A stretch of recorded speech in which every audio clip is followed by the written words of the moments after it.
Sa ngalan ng Ama at ng Anak at ng Espiritu Santo. Amen.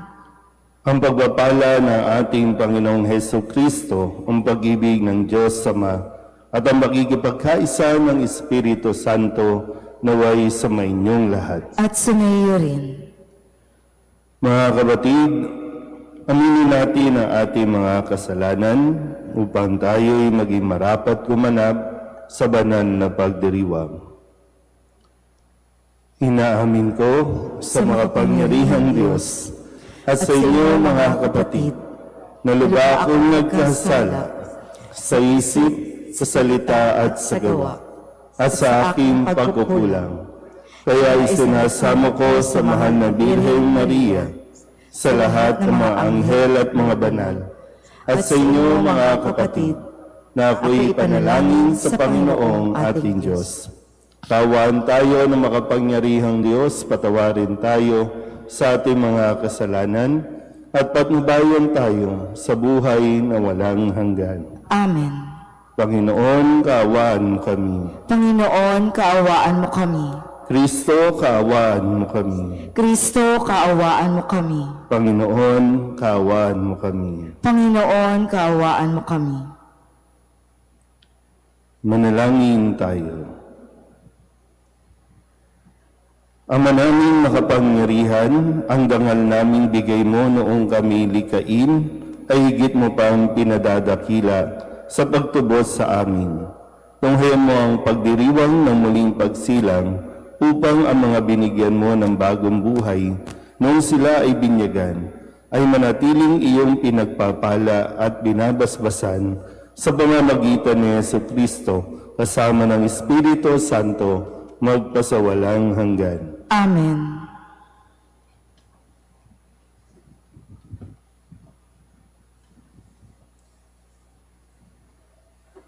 Pagbasa mula sa mga gawa ng mga apostol.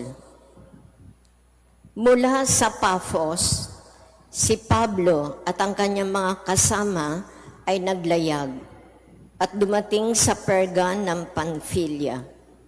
Ngunit humiwalay sa kanila si Juan at nagbalik sa Jerusalem.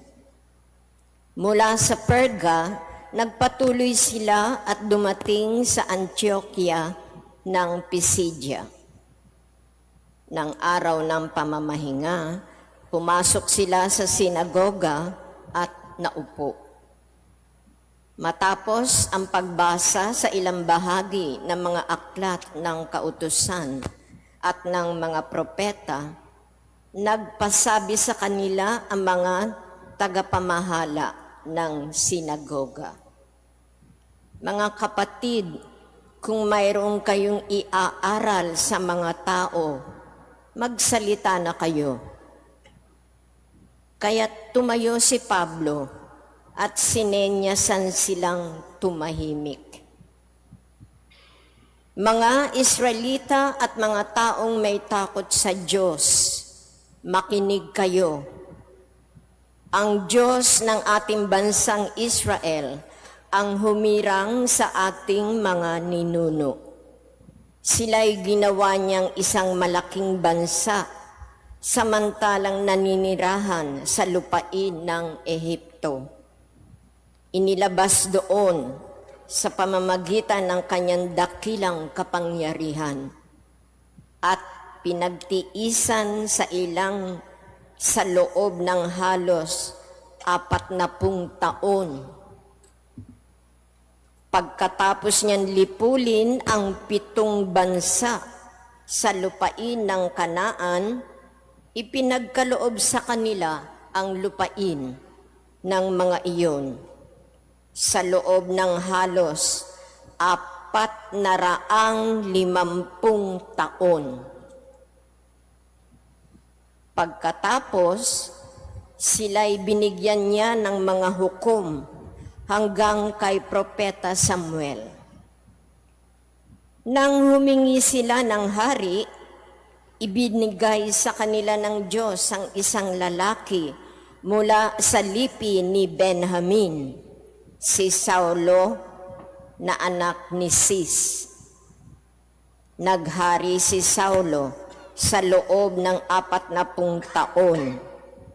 At nang siya'y alisin ng Diyos, inihalili si David upang maghari sa kanila. At ganito ang patotoo ng Diyos tungkol sa kanya. Natagpuan ko kay David na anak ni Jesse ang lalaking nakalulugod sa akin. Isang lalaking handang tumupad sa lahat ng iniuutos ko. Mula sa angkan ng lalaking ito, ipinagkaloob ng Diyos sa Israel si Jesus, ang kanyang ipinangakong tagapagligtas. Bago siya dumating, ipinangaral ni Juan sa buong Israel na dapat nilang pagsisihan at talikdan ang kanilang mga kasalanan at pabinyag. Nang matapos na ni Juan ang kanyang gawain, sinabi niya sa mga tao, "Sino ba ako sa akala ninyo? Hindi ako ang Kristo. Ngunit siya'y darating na kasunod ko, at hindi ako karapat-dapat kahit taga-alis ng panyapak." Ang salita ng Diyos. Salamat sa Diyos. Pag-ibig mong walang maliw ay lagi kong sasambitin. Pag-ibig mong walang maliw ay lagi kong sasambitin. Pag-ibig mo poon na di nagmamaliw, na sa tuwi-tuwi na'y aking aawitin. Ang katapatan mo'y laging sasambitin. Yaong pag-ibig mo'y walang katapusan, sintatag ng langit ang iyong katapatan. Pag-ibig mong walang maliw ay lagi kong sasambitin. Ang piniling lingkod na ito'y si David, aking pinahiran ng banal na langis. Kaya't palagi ko siyang aakbayan at siya'y lalakas sa aking patnubay. Pag-ibig mong walang maliw ay lagi kong sasambitin. Ang pagtatapat ko't pag-ibig na wagas ay iuukol ko't aking igagawad, at magtatagumpay siya oras-oras. Ako'y tatawaging Ama niya't Diyos, tagapagsanggalang niya at manunubos. Pag-ibig mong walang maliw ay lagi kong sasambitin. Tatayo na po ang lahat.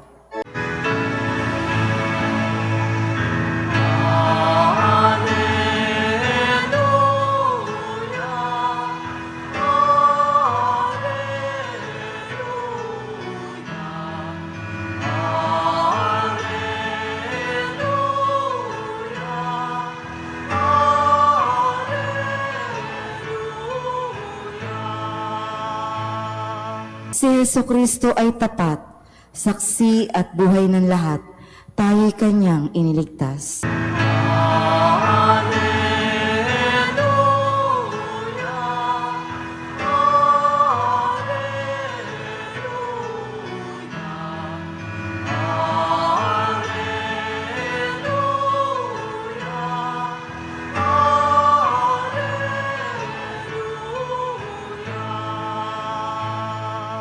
Sumainyo ang Panginoon. At sumayo rin. Ang mabuting balita ng Panginoon ayon kay San Juan. Papuri sa iyo, Panginoon. Nang mahugasan na ni Jesus ang mga paa ng kanyang mga alagad, sinabi niya sa kanila, "Sinasabi ko sa inyo, ang alipin ay hindi dakila kaysa kanyang Panginoon, ni ang sinugo kaysa nagsugo sa kanya. Kung naunawaan ninyo ang mga bagay na ito at inyong gagawin, mapapalad kayo. Hindi para sa inyong lahat ang sinasabi ko. Nakikilala ko ang aking mga hinirang, ngunit dapat matupad ang nasasabi sa kasulatan. Ako'y pinagtataksilan ng taong pinakakain ko. Sinasabi ko ito sa inyo bago pa mangyari, upang kung ito'y mangyari na, ay manalig kayo na ako'y si ako nga. Tandaan ninyo, ang tumatanggap sa sinugo ko'y tumatanggap sa akin. At ang tumatanggap sa akin ay tumatanggap sa nagsugo sa akin. Ang mabuting balita ng Panginoon. Pinupuri ka namin, Panginoong Hesukristo. Isang magandang umaga po sa inyong lahat. Magandang umaga po. Ngayon po ay Huwebes sa ika-4 na linggo ng Pasko ng Pagkabuhay at uling araw para sa buwan ng Abril. Mamamaalam na tayo ulit sa buwan ng Abril. Pero kamusta po ang natutunan natin sa buwan ng Abril? Maraming mga nangyari at nangyayari at mangyayari pa sa susunod na buwan, pero yung mahalaga kasi dito ay may natutunan ba tayo? Sa ating Ebanghelyo, muli pinaalala sa ating yung tagpo na kung saan ay hinugasan ni Jesus ang mga paa ng kanyang mga alagad. Si Jesus na tinatawag nilang Panginoon, Guro, ay siyang naglingkod sa kanyang mga alagad. Hindi para magpasikan, kundi para magturo. Kasi minsan, hindi lang pwedeng tsuri, hindi lang pwedeng puro salita. Kailangan lalo tigit ng mga naghahangad na maging pinuno o pangulo o leader, yung kaya niyang gawin, yung kanyang itinuturo. Yung sinasabi ng ating walk the talk.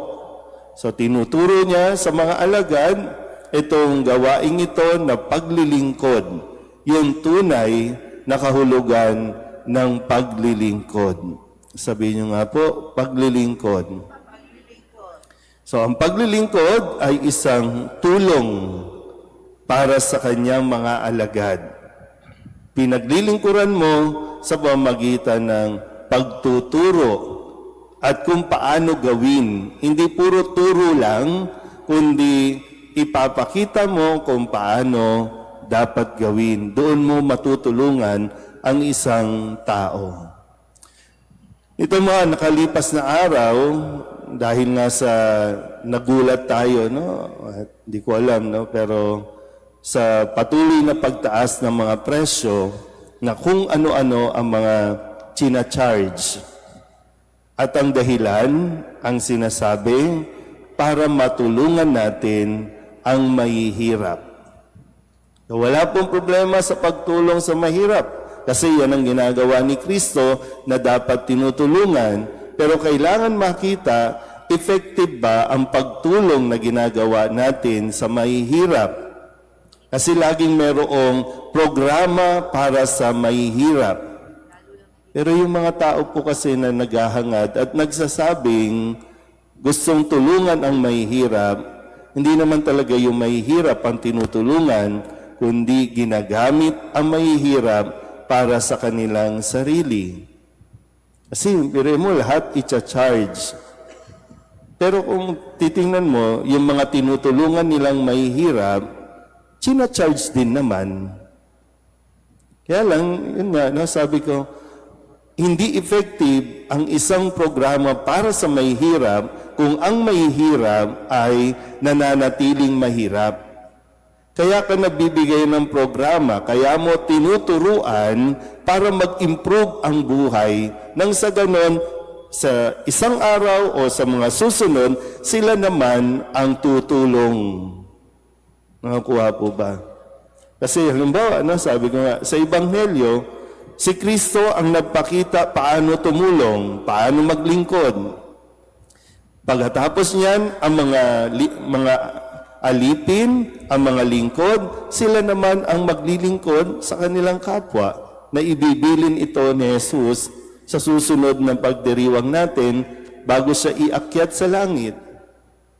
Naintindihan po ba? So hindi tayo mananatili na dapat mahirap. Tinutulungan natin. Kaya nga minsan parang sabi nga natin yung mga mahihirap na sinasalo natin ang kanilang kuryente, mga naka-aircon naman yan mga yan. Pag pumasok ka sa bahay nila, tabi-tabi po, kasi siyempre, na-assign din naman ako sa area na kung saan sinasabing pinakamahihirap. Pero pag pumapasok ka, ang lalaki ng TV, magagara yung appliances. Wala nang mahirap ngayon na walang cellphone.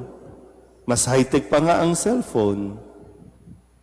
Pero dahil nga laging may ayuda, kasi ang tingin ng mga naglilingkod sa atin, kailangan silang tulungan, pero hindi naman talaga tulong ang binibigay. Kaya sabi ko minsan, kahit nga sa amin, kahit nga sa mga kapatid ko, hindi pwedeng hingi lang ng hingi. Mag-isip kayo ng business, mag-business kayo. Hindi yung laging hingi at asa. Kasi para sa sarili mo din yan I-improve mo ang iyong sarili. I'm sure sa iba sa inyo, dati rin naman kayong medyo dumanas ng hirap, pero tinulungan ninyo ang inyong sarili, nagsumikap. Kasi isa din yan sa mga, di ba, may natututunan ba tayo kay Kristo paano mabuhay o lagi na lang tayong asa na babagsak ang grasya? Di ba ang sinasabi naman natin, nasa Diyos ang awa, nasa tao ang gawa. So kumilos.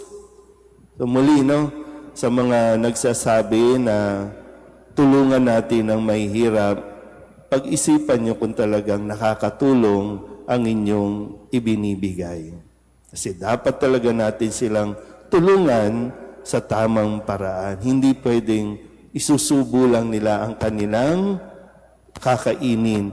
Turuan natin sila paano mabuhay, paano magsumikap. So sayang po ang daming tax, biro mo sa isang buwan, ilan ang nakokolekta sa Meralco bill pa lang. Sa Meralco pa lang. Ang dami na dyan. Meron ng for senior citizen, meron ng for lifeline, meron pang mga charges na gagamitin dapat paano ma-improve ang buhay ng mahihirap. Pero kung hindi nag-i-improve ang buhay ng mahihirap, malamang sa malamang, itong mga pinapakain natin, sila din ang manghuhudas sa atin. Amen?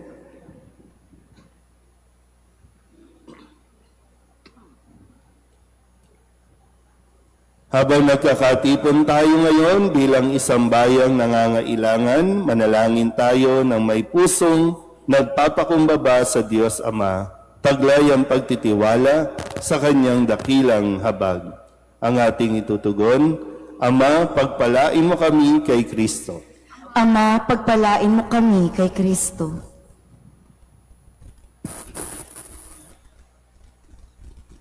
Ang mga namumuno sa simbahan, naway panatilihing buhay ang kanilang pagtatalaga ng sarili sa pangangaral ng Ebanghelyo. Manalangin tayo sa Panginoon. Ama, pagpalain mo kami kay Kristo. Ang mga pinagkatiwalaan ng pamumuno, naway mag-akay at maging gabay ng mga tao sa diwa ng paglilingkod. Manalangin tayo sa Panginoon. Ama, pagpalain mo kami kay Kristo. Ang mga tumalikod sa kanilang pananampalataya, naway mahikayat pabalik sa pamilya ng Diyos. Manalangin tayo sa Panginoon. Ama, pagpalain mo kami kay Kristo. Ang mga pinanghihinaan ng loob dahil sa pagdarahop at karamdaman, naway makatagpo ng lakas at ginhawa mula kay Jesus na nagtagumpay sa kasalanan at kamatayan. Manalangin tayo sa Panginoon. Ama, pagpalain mo kami kay Kristo Upang mamayani ang kapayapaan sa gitnang silangan at sa buong mundo, at ipagadya nawa ang sangkatauhan sa karahasan, kasakiman, pang-aabuso ng kapangyarihan na nagdudulot ng paghihirap at kamatayan sa marami. Manalangin tayo sa Panginoon. Ama, pagpalain mo kami kay Kristo Upang ang lahat ng mga nagdurusa dahil sa kalupitan ng digmaan ay daglian ng makaranas ng kapayapaan at mabuhay ng may kapanatagan at kalayaan. Manalangin tayo sa Panginoon. Ama, pagpalain mo kami kay Kristo Ang mga namayapang tapat sa Panginoon naway makatanggap ng kanilang walang katapusang gantimpala. Manalangin tayo sa Panginoon. Ama, pagpalain mo kami kay Kristo Dulugin natin sa Panginoon ang ating mga personal na kahilingan, mga panalangin para sa ating mga pamilya, kasama din ang mga kahilingan ng mga nanonood sa online. Lahat ng mga misang pasasalamat, special na intensyon, agarang paggaling ng mga may sakit, tang lahat ng mga kaluluwa na inihiling na ipagdasal sa misang ito.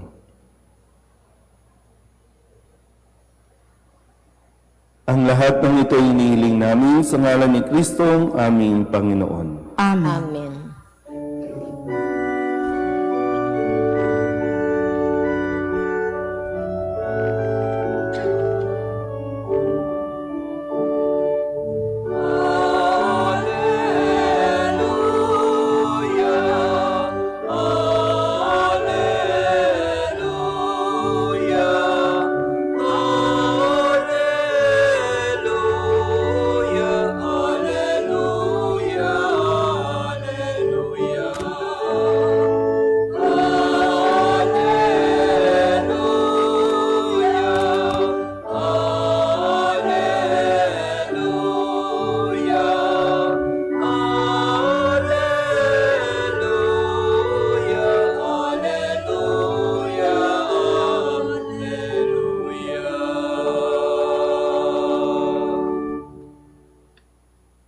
Magsitayo na po ang lahat. Manalangin kayo mga kapatid upang paghahain natin ay kalugdan ng Diyos Amang makapangyarihan. Tanggapin nawa ng Panginoon itong paghahain sa iyong mga kamay, sa kapurihan niya at karangalan sa ating kapakinabangan at sa buong sambayanan niyang banal. Ama naming lamika, paakyatin mo sa iyong piling sa kalangitan ang aming mga panalangin kalakip ng haing mga alay, upang ang mga pinagindapat mong gawing dalisay ay maging marapat na makasalo sa piging ng iyong pagmamahal sa pamamagitan ni Jesucristo kasama ng Espiritu Santo magpasawalang hanggan. Amen. Sumainyo ang Panginoon. At sumayo rin. Itaas sa Diyos ang inyong puso at diwa. Itinaas na namin sa Panginoon. Pasalamatan natin ang Panginoong ating Diyos. Marapat na siya ay pasalamatan. Ama naming makapangyarihan, tunay ngang marapat na ikaw ay aming pasalamatan. Ngayong ipinagdiriwang ang paghahain ng Mesiyas, ang maamong tupa na tumubos sa aming lahat. Siya'y talagang maaasahan at ang katapatan niya sa pananagutan ay siyang bumago sa dating pamumuhay sa sangkatauhan na mihasa sa pagkasalawahan. Ang dangal ng tao ay ganap na itinampok upang mamana namin sa pakikipagkapatid kay Jesus. Kaya kaysa ng mga anghel nagsisiawid ng papuri sa iyo nang walang humpay sa kalangitan, kami nagbubunyi sa iyong kadakilaan.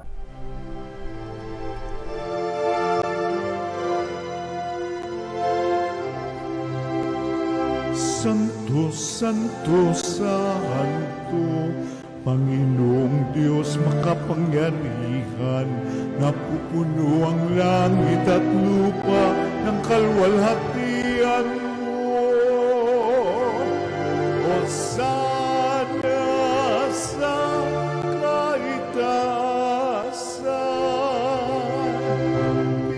pagpapalang na paririto sa ngalan ng Panginoon.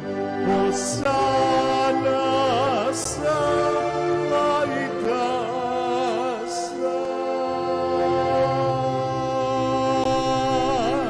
Ama naming banal, ikaw ang bukal ng tanang kabanalan. Kaya't sa pamamagitan ng iyong Espiritu, gawin mong banal ang kaloob nito upang para sa aming maging katawan at dugo ng aming Panginoong Hesukristo. Bago niya pinagtiis ang pusang loob na maging handog, inawakan niya ang tinapay, inasalamatan kaniya, pinaghati-hati niya iyon, iniabot sa kanyang mga alagad at sinabi, "Tanggapin ninyong lahat ito at kanin, ito ang aking katawan na ihahandog para sa inyo."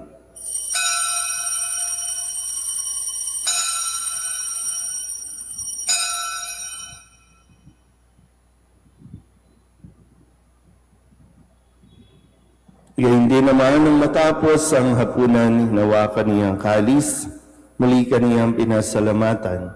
Inabot niya ang kalis sa kanyang mga alagad at sinabi, "Tanggapin ninyong lahat ito at inumin. Ito ang kalis ng aking dugo, ng bago at walang hanggang tipan. Ang aking dugo na ibubuhos para sa inyo at para sa lahat, sa ipagpapatawad ng mga kasalanan. Gawin ninyo ito sa pag-alaala sa akin."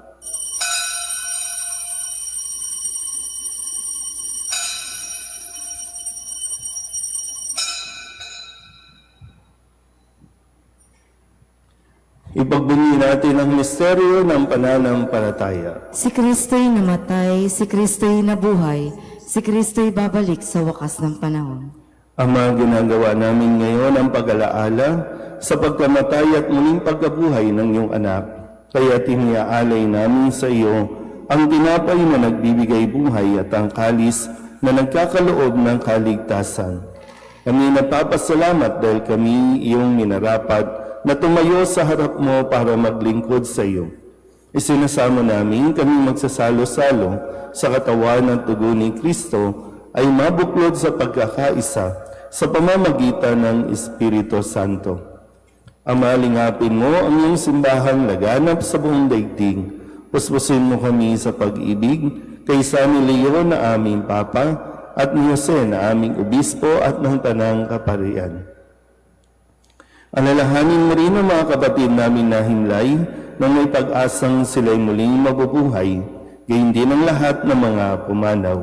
Kawaan mo sila at patuloyin sa iyong kaliwanagan. Kawaan mo at pagindapating kaming lahat na makasalo sa iyong buhay na walang wakas. Kaysa ng mahal na Birhen Maria na ina ng Diyos, ng kabiyak ng puso niyang si San Jose, kaysa ng mga apostol at ng lahat ng mga banal na namuhay dito sa daigdig ng kalugod-lugod sa iyo, may pagdiwang nawa namin ang pagpupuri sa ikararangal mo sa pamamagitan ng iyong anak na aming Panginoong Hesukristo.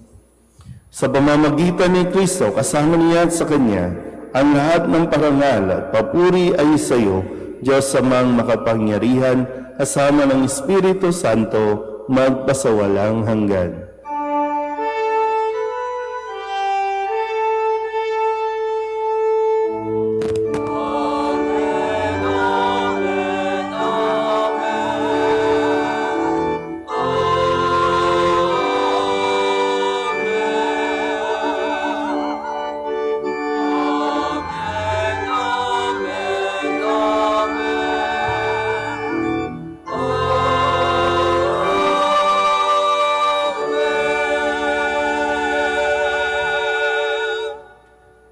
Sa tagubilin ng mga nakagagaling na utos at turo ni Jesus sa Panginoon natin at Diyos, ipahayag natin ang lakas loob.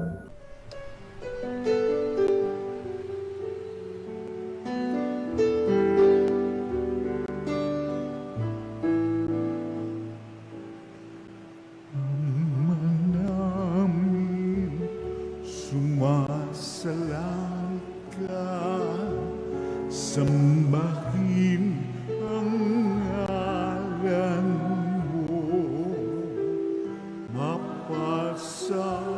mapasamin ang kaharian mo,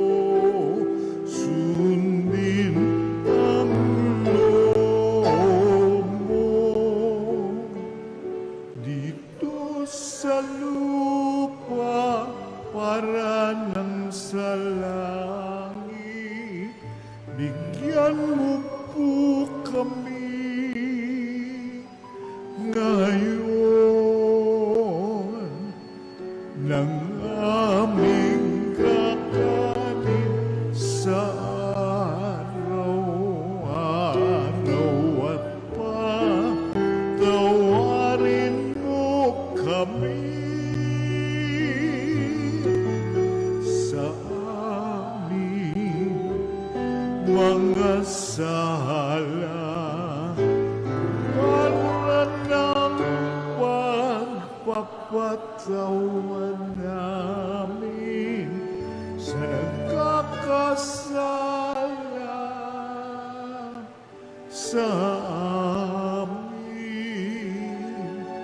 at huwag mo kaming ipagdulot sa tukso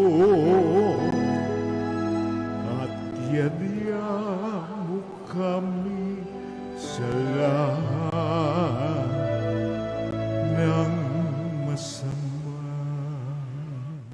Hinihiling namin kami iadya sa lahat ng masama, pagkalooban ng kapayapaan araw-araw, iligtas sa kasalanan at ilayo sa lahat ng kapahamakan, samantalang aming pinananabikan ang dakilang araw ng pagpapahayag ng tagapagligtas namin sa Heso Kristo. Sapagkat iyo ang kaharian at ang kapangyarihan at ang kapurihan, magpakailanman. Amen. Panginoong Heso Kristo, sinabi mo sa iyong mga apostol, kapayapaan ang iniiwan ko sa inyo, ang aking kapayapaan ang binibigay ko sa inyo. Tunghayan mo ang aming pananampalataya at huwag ang aming mga pagkakasala. Pagkalooban mo kami ng kapayapaan at pagkakaisa ayon sa iyong kalooban, kasama ng Espiritu Santo, magpasawalang hanggan. Amen. Ang kapayapaan ng Panginoon ay laging sumainyo. At sumayo rin. Mabigayan tayo ng kapayapaan sa isa't isa.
Ito ang kordero ng Diyos. Ito ang nag-aalis ng kasalanan ng sanlibutan. Mapalad ang mga inaaniyahan sa kanyang piging. Panginoon, hindi ako karapat-dapat na magpatuloy sa iyo, ngunit sa isang salita mo lamang ay gagaling na ako.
Manalangin tayo. Ama naming mapagmahal, kaming pinapagsalo mo sa pagkabuhay ng iyong anak, ay papakinabangin mong lagi sa kanyang lakas, bilang bungang masagana ng dulot mong pagliligtas, sa pamamagitan niya kasama ng Espiritu Santo, magpasawalang hanggan. Amen. Sumainyo ang Panginoon. At sumayo rin. At pagpalain kayo ng makapangyarihang Diyos, Ama at Anak at Espiritu Santo. Amen. Tapos sa banal na misa, humayo tayo sa kapayapaan ni Kristo. Salamat sa Diyos. Magandang umaga po. Nuestro Padre Jesus Nazareno, sinasamba ka namin, pinipintungo ka namin, aral mo ang aming buhay at kaligtasan. Nuestro Padre Jesus Nazareno, iligtas mo kami sa kasalanan. Ang krus mong kinamatayan ay sagisag ng aming kaligtasan. Nuestro Padre Jesus Nazareno, dinarangal ka na amin. Nuestro Padre Jesus Nazareno, nilulwalhati ka namin. Nuestro Padre Jesus Nazareno, dinarangal ka na amin. Nuestro Padre Jesus Nazareno, nilulwalhati ka namin.